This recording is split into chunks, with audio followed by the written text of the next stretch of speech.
Hello guys, in this video we're going to talk about how to recover your wallet in MetaMask.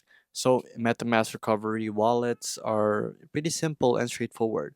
But if you're not informed, if you don't have your recovery key or your private key, we cannot do anything about it. There's no support, there is no anything else that we can do because that's how wallet works. If you don't have the private keys or the 24 or 12 key phrases for your MetaMask, I'm sorry, there's nothing we can do.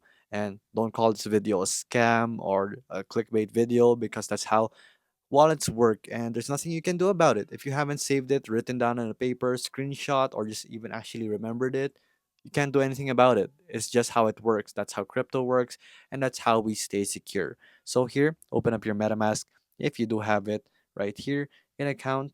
Just have add account, import account, or if you have the hardware wallet, if you have a Trezor or you have other types of hardware wallets, you can do so right here. Connect it to your device and add the hardware wallet or import an account right here using a private string that you have saved and write it down right here, or you can scan the QR code that you have written down. And it's just that simple. And then you'll be able to import it into your MetaMask again, and you'll be able to recover your account with the assets inside. Unfortunately, if you don't have any of those, unfortunately, we can't do anything about it, and that's all we can do. So there you go, guys. If this video was helpful, please hit the like button and don't forget to subscribe.